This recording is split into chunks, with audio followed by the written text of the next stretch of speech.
ओम मारुतात्मजाय नमः।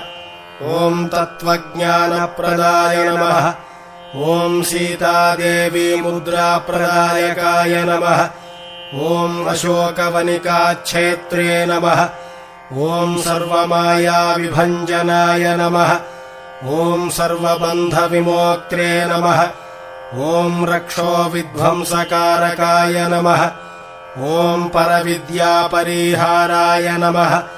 ओम परशौर्यविनाशनाय नमः।